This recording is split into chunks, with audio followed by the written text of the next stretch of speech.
ओम शांति। बाबा बच्चों को समय प्रति समय सुंदर सुंदर शिक्षाएं देता है ताकि हमारी प्रोग्रेस उन्नति होती रहे और हम अपनी श्रेष्ठ कर्मों की कमाई करते रहें। आज बाबा ने कहा है, रोज़ अपने आप से पूछो कि मैं कितना शुद्ध आत्मा बना हूँ, क्योंकि बाबा ने कहा बच्चे जितना शुद्ध बनेंगे उतना खुशी रहेगी, जीवन में उमंग उत्साह आएगा। साथ साथ बाबा ने कहा श्रेष्ठ पुरुषार्थ करो, और श्रेष्ठ पुरुषार्थ है देही अभिमानी बनने का। देही अभिमानी बनना माना जरा भी हमारे अंदर मोह, देह, चाहे देह से संबंधित व्यक्ति हैं, वैभव हैं, किसी से भी ना हो।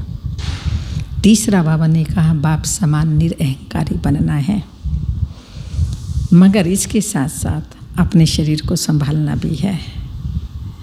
रूहानी सर्विस में मददगार बनना है। रूहानी सर्विस हमें चाहे मनसा से चाहे वाचा से करते रहना है। फिर बाबा ने कहा बच्चे अंदर में कोई भी भूत नहीं होना चाहिए, जैसे क्रोध का भूत है, लोभ का भूत है, मोह का भूत है, आदि आदि।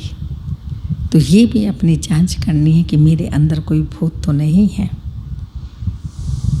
अगर भूत नहीं होगा, सब भूत निकले हुए होंगे, तो हम सबसे बहुत प्यार से चलेंगे। तो हमें सबसे बहुत प्यार से चलना है।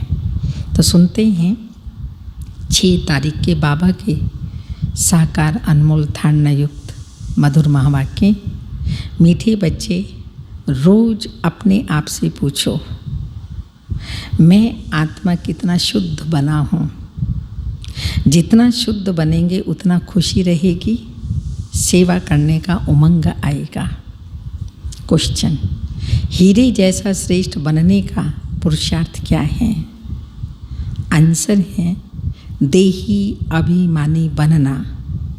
शरीर में जरा भी मोह न रहे, फिकर से फारिग हो, एक बाबा की ही याद में रहो। यही श्रेष्ठ पुरुषार्थ हीरे जैसा बना देगा। अगर देह अभिमान है तो समझो अवस्था कच्ची है, बाबा से दूर हो।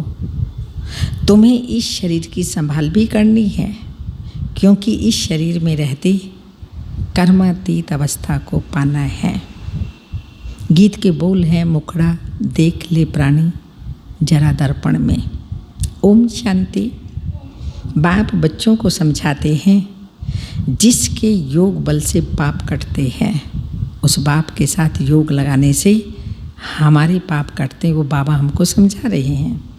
उनको खुशी का पारा चढ़ जाता है। अपनी अवस्था को आप ही बच्चे जान सकते हैं। जब अवस्था अच्छी होती है, हाँ अवस्था अच्छी होती है, तो सर्विस का शौक़ बहुत अच्छा होता है। जितना जितना शुद्ध होते जाएंगे उतना औरों को भी शुद्ध अथवा योगी बनाने का उमंग आएगा, क्योंकि तुम राजयोगी व राज ऋषि हो। हठ योग ऋषि तत्व को भगवान मानते हैं, राजयोग ऋषि भगवान को बाप मानते हैं। तत्व को याद करने से उन्हों के कोई पाप नहीं कटते। घर में रह रहे दीवारों को थोड़ी याद करेंगे, जो घर के सदस्य हैं उनको याद करेंगे, उनसे प्यार करेंगे, उनको रिस्पेक्ट देंगे, उनसे संबंध कनेक्शन रिलेशन रखेंगे, दीवारों से थोड़ी। इसी तरह से घर परम धाम तत्व है, वो रहने का स्थान। तो तत्व की बात नहीं है, लेकिन तत्व जो ब्रह्म है, तत्व में आत्मा ही रहती है, परमात्मा रहता है, उसको याद करने की बात है। तत्व के साथ योग लगाने से कोई बल नहीं मिलता। कोई भी धर्म वाले योग को जानते ही नहीं, इसलिए कोई भी सच्चा योगी बन वापस जा नहीं सकते। अभी तुम बच्चे अपनी अवस्था खुद भी जान सकते हो। आत्मा जितना बाप को याद करेगी उतना खुशी होगी। तो अपनी जांच रखनी है। बच्चे भी 1-2 की अवस्था को, अपनी अवस्था को जान सकते हैं। देखना है हमारा कोई शरीर में भान तो नहीं है। देह अभिमान है तो समझो हम बहुत कच्चे हैं, बाबा से बहुत दूर हैं। बाप का फरमान है, बच्चे तुम्हें अब हीरे जैसा बनना है। बाप देही अभिमानी बनाते हैं। बाप को देह अभिमान होता ही नहीं, देही नहीं है तो भान भी नहीं है। देही अभिमान होता है बच्चों को। बाप की याद से तुम देही अभिमानी बनेंगे। तो अपनी जांच करते रहो, हम कितना समय याद करते हैं।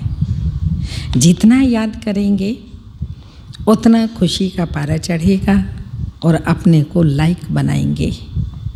ऐसे मत समझना कि कोई बच्चे कर्मातीत अवस्था को पहुंच गए, नहीं। रेस चल रही है।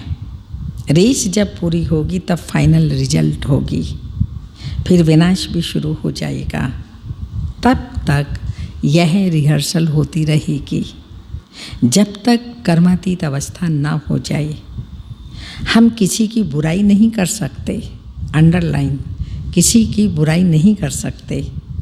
अंत में सबका पता पड़ेगा। बाबा जानता है, वो स्वयं जानता है मैं क्या कर रहा हूँ, हमें उससे कोई लेना देना नहीं। अभी तो थोड़ा टाइम पड़ा है।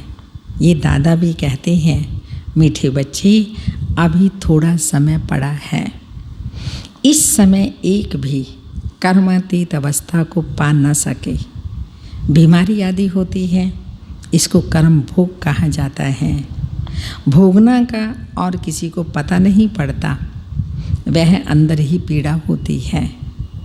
अभी एक रस अवस्था किसी की बनी नहीं है। जितनी कोशिश करते हैं उतना विकल्प तूफान बहुत आते हैं। तो बच्चों को कितनी खुशी रहनी चाहिए। विश्व का मालिक बनना कोई कम बात है क्या? मनुष्य साहूकार है, बड़े बड़े बंगले हैं तो खुशी रहती है, क्योंकि सुख बहुत है। अभी भी तुम बाप से अथाह सुख लेते हो। जानते हो बाबा से हम राजाई ले रहे हैं। शांति में कितना खुशी, हाँ, शांति में इतना खुशी नहीं होती। परमधाम में शांति होती है जितनी धन में खुशी होती है। सन्यासी घर बार छोड़ जाए जंगल में रहते हैं, कभी पैसा हाथ में नहीं रखते, सिर्फ रोटी लेते थे। अभी तो कितने धनवान हो गए हैं, सबको पैसे की चिंता बहुत है। बाप बढ़ाना भैया, सबसे बड़ा रुपया, बस पैसा पैसा पैसा। वास्तव में राजा को प्रजा का ऊना रहता है, इसलिए लड़ाई का सामान रखते हैं। सत्युग में तो लड़ाई आदि की बात होती ही नहीं। अभी तुम बच्चों को खुशी होती है, हम अपनी राजाई में जाते हैं। वहाँ डर की कोई बात ही नहीं होती, टैक्स आदि की भी बात नहीं होती। ये शरीर की फिक्रात यहाँ रहती है। गाया भी जाते हैं फिक्र से फारिग स्वामी आदि आदि। तुम जानते हो फिक्र से फारिग होने के लिए अभी हम इतना पुरुषार्थ करते हैं, फिर 21 जन्म के लिए कोई फिक्रात नहीं रहेगी। बाबा को याद करने से तुम बहुत अडोल रहेंगे। रामायण की कथा भी तुम्हारे पर है, तुम ही महावीर बनते हो। कौन बनते हो? महावीर। आत्मा कहती है हमको रावण हिला नहीं सकता। अंगद का एक पाँव भी रावण ने कितनी कोशिश की हिलाने की, नहीं हिला सका। तो अंगद का मतलब है अंग प्लस अ प्लस द, यानी अंग अंग शिव बाबा को दे देना। जब हम सब कुछ बाबा को समर्पित कर देते हैं तो हमारी स्थिति पावरफुल होती है। रावण माया कोई भी हालत में हमारी स्थिति को हिला नहीं सकती। वह अवस्था पिछाड़ी में आएगी। अभी तो कोई भी हिल जाएंगे, फिक्रात रहेगी। जब विश्व में लड़ाई लगेगी तब समझेंगे अब टाइम आ गया। जितना बाप को याद करने का पुरुषार्थ करेंगे उतना फ़ायदा होगा। पुरुषार्थ करने का अभी ही समय है, फिर तो विनाश की धूम होगी। इतनी धूमधाम हो जाएगी, इतना ऐसा वातावरण, ऐसी सिचुएशन बन जाएंगी जो पुरुषार्थ भी नहीं कर सकेंगे। अभी तो शरीर में भी मोह रहता है ना। बाबा खुद कहते हैं शरीर की संभाल रखो, अंतिम शरीर है, इसमें ही पुरुषार्थ कर कर्मातीत अवस्था को पाना है। जीते रहेंगे, बाप को याद करते रहेंगे। तो बाप समझाते हैं बच्चे जीते रहो, जितना जिएंगे उतना बाप को याद कर ऊंच वर्षा लेंगे। अभी तुम्हारी कमाई होती रहती है, शरीर को निरोगी तंदुरुस्त रखो, गफलत नहीं करनी है। खान पान की संभाल रखेंगे तो कुछ नहीं होगा। मोह नहीं रखना है, लेकिन शरीर की संभाल तो करनी है ना। एक रस चलन से शरीर भी तंदुरुस्त रहेगा। यह अमूल्य तन है, इसमें पुरुषार्थ कर देवी देवता बनते हो तो बलिहारी इस समय की खुशी रहनी चाहिए। जितना बाप और वर्षे को याद करेंगे उतना नारायणी नशा रहेगा। बाप की याद से ही तुम ऊंच पद पाएंगे। देखना है हम कितना खुशी में, कितना फक्र में रहते हैं। गरीबों को तो और ही खुशी रहनी चाहिए, साहूकारों को तो धन का फिक्र रहता है। तुम्हारे में किसको कोई फिक्र नहीं है? कुमारियों को तो कोई फिक्र नहीं है क्या फिक्र कुमारियों? हाँ, कोई के मित्र संबंधी गरीब हैं तो संभाल रखनी पड़ती है। जगाते भी रहना है, अगर नहीं जगते तो फिर वहाँ तक मदद करते रहेंगे। कहाँ तक मदद करते रहेंगे? हमको जगे रहना मना, आत्मा रूपी ज्योति जगाना, अच्छा पुरुषार्थ करना, तो बाबा हमारी अच्छे से मदद करेगा। बाबा कहते हैं ना, तुम सर्विसेबल खुद बनो व स्त्री को रूहानी सर्विस में दो। तुम हो बाबा के मददगार। मदद तो सबको चाहिए ना। अकेला बाप भी क्या करेगा? कितनों को मंत्र दे, हम तुमको देते हैं, तुमको फिर औरों को देना है, कलम लगाना है। बच्चों को कहते रहते हैं जितना हो सके मददगार बनो, मंत्र देते जाओ। तुम्हारे शास्त्रों में भी है कि सबको पैगाम दिया था, बाप आए ही हैं वर्षा देने, तो बाप को याद करो। देधारियों को याद नहीं करो, अपने को आत्मा समझ बाप को याद करेंगे तो तुम्हारे विकार में विनाश होंगे और वर्षा मिल जाएगा। गीता तो बहुत सुनते सुनाते हैं, उससे प्रसिद्ध, उसमें भी प्रसिद्ध अक्षर है। गीता में प्रसिद्ध अक्षर कौन सा है? मन मना भाव। बाप को याद करो तो मुक्ति को पाएंगे। सन्यासी भी यह पसंद करेंगे। मध्याजी भव अर्थात जीवन मुक्ति। बच्चे बाप के बनते हैं तो बाप कहते हैं बच्चे तुम्हारी आत्मा पतित है, पतित तो चल नहीं सकेगी। यह समझने की बातें हैं।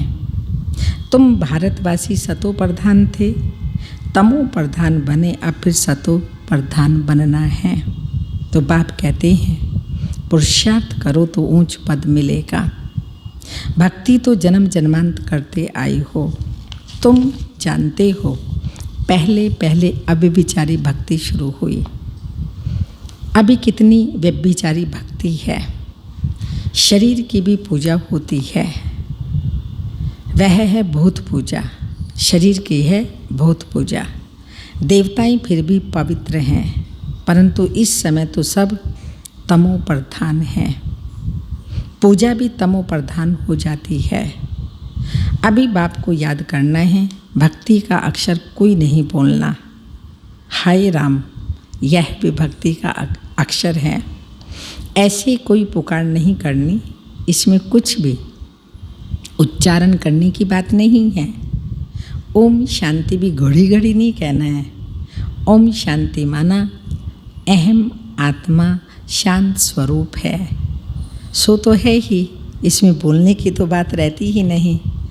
दूसरे कोई मनुष्य को कहेंगे ओम शांति तो वह अर्थ जरा भी नहीं समझेंगे। वो लोग तो ओम की बड़ी बड़ी महिमा करते हैं, तुम तो अर्थ समझते हो, फिर ओम शांति कहना भी फालतू है। हाँ, एक दो से ऐसे पूछ सकते हैं, शिव बाबा की याद में हो?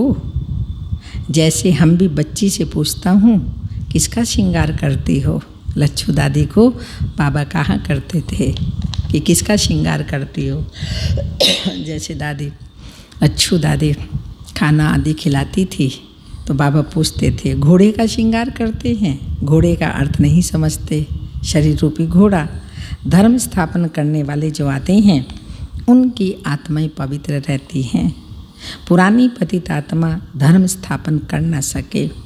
तुम धर्म स्थापन नहीं करते हो, शिव बाबा तुम्हारे द्वारा करते हैं, तुमको पवित्र बनाते हैं।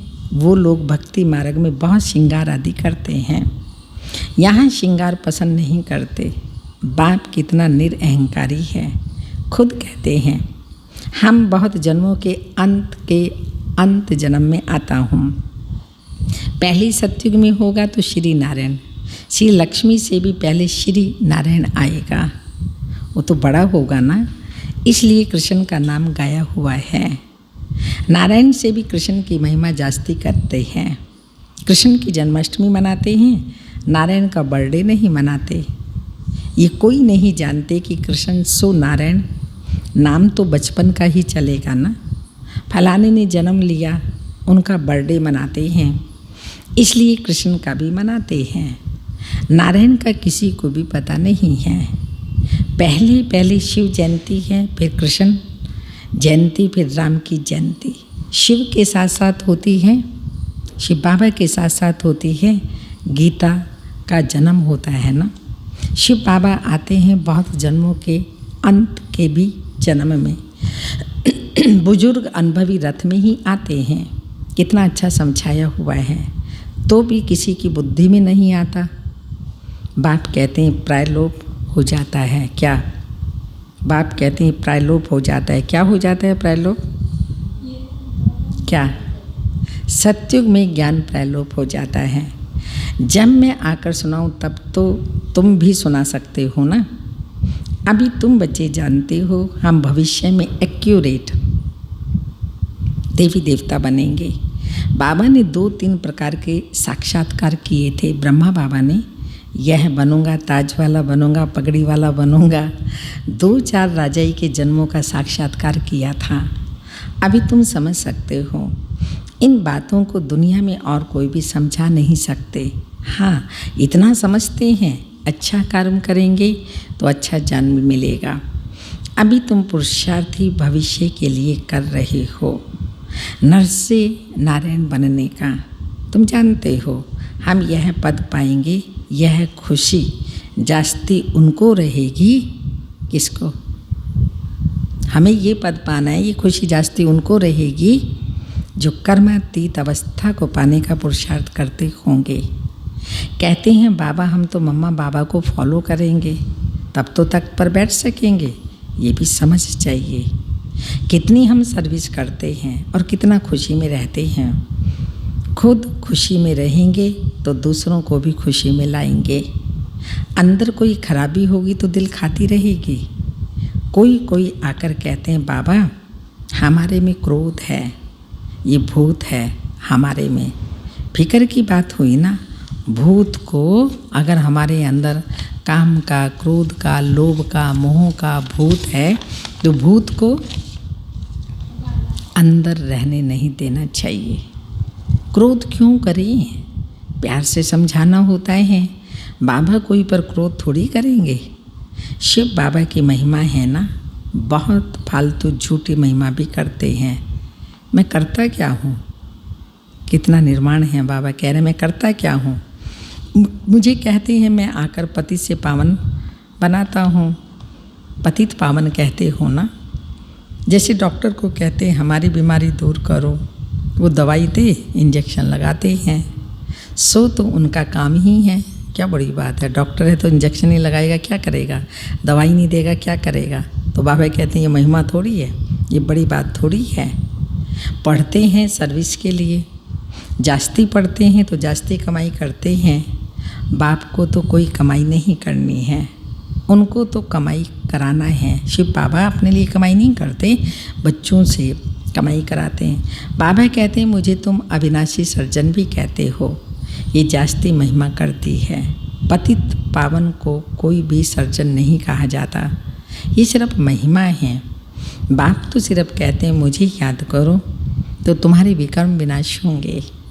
बस मेरा पार्टी है तुमको समझाने का कि मामी कम याद करो, जितना याद करेंगे उतना ऊंच पद पाएंगे। तो यह है राजयोग का ज्ञान।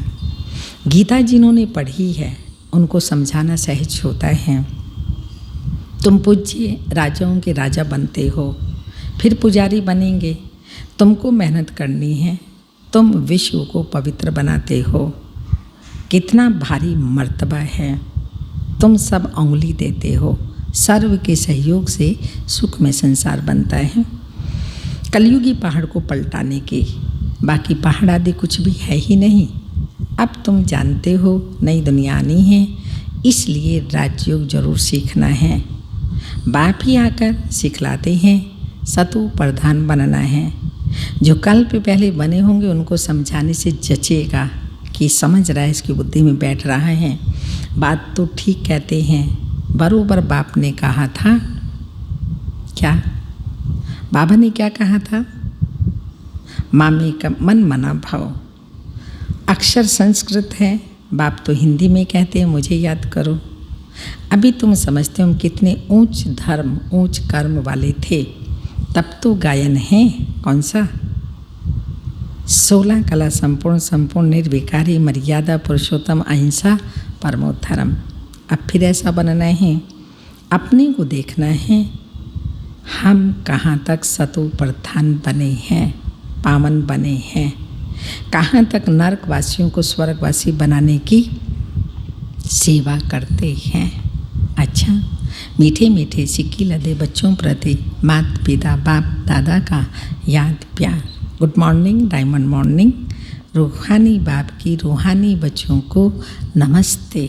हम रूहानी बच्चों की रूहानी माता पिता बाप दादा को याद प्यार। गुड मॉर्निंग, डायमंड मॉर्निंग, ओम नमस्ते। धारणा के लिए मुख्य सार हैं बाप समान। क्या बनना है? निरअहंकारी बनना है। इस शरीर की संभाल करते हुए शिव बाबा को याद करना है। रूहानी सर्विस में बाप का मददगार बनना है। सेकंड पॉइंट, अंदर में कोई भी भूत को रहने नहीं देना है। कभी भी किसी पर क्रोध नहीं करना है। सबसे बहुत प्यार से चलना है। माता पिता को फॉलो कर तख्त नशीन बनना है। वरदान है सहन शक्ति की विशेषता द्वारा दूसरे के संस्कारों को परिवर्तन करने वाले दृढ़ संकल्पधारी भव। जैसे ब्रह्मा बाप ने ज्ञानी अज्ञानी आत्माओं द्वारा इंसल्ट सहन कर उसे परिवर्तन किया, तो फॉलो फादर करो। सहन तो कर लेंगे मगर दूसरे को परिवर्तन कैसे करेंगे? ये ज़रा डिफ़िकल्ट है। इसके लिए अपने संकल्पों में सिर्फ दृढ़ता को धारण करो। ये नहीं सोचो ये कहाँ तक होगा। सिर्फ थोड़ा पहले लगता है कैसे होगा, कहाँ तक सहन करेंगे। लेकिन अगर आपके लिए कोई कुछ बोलता है तो आप क्या करो? कोई भी आपके लिए कुछ बोलता है तो आप क्या करो? चुप रहो, सहन कर लो, तो वह भी बदल जाएगा। सिर्फ दिल शिकस्त नहीं बनो। स्लोगन, संगम पर सहन कर लेना, झुक जाना, यही सबसे बड़ी महानता है। संगम पर सहन कर लेना, झुक जाना, यही सबसे बड़ी महानता है। आज की तपस्या की पॉइंट है, डबल लाइट रहने वाले की लाइट कभी छिप नहीं सकती। जब छोटी सी बहुत स्थूल लाइट टॉर्च जलाते हैं ना, जब छोटी सी स्थूल लाइट टॉर्च हो या माचिस की तिल्ली हो, लाइट कहाँ भी जलेगी, छिपेगी नहीं। ये तो रूहानी लाइट है, चैतन्य लाइट है, कोई कहे मैं हल्का रहता हूँ, लाइट रहता हूँ, माइट रहता हूँ, और दूसरा देखे, वो दूसरा सर्टिफिकेट देगा ना, मैं रहती हूँ, ये रहती, इससे पता नहीं होगा। क्योंकि लाइट जैसे तिल्ली भी जलाओ, छिपेगी नहीं, नज़र अवश्य आएगी, जलेगी, छिपेगी नहीं। यह तो रूहानी लाइट है, तो इसका हर एक को अनुभव कराओ। मैं लाइट रहता हूँ, हल्का रहता हूँ, इसका हर एक को अनुभव कराओ।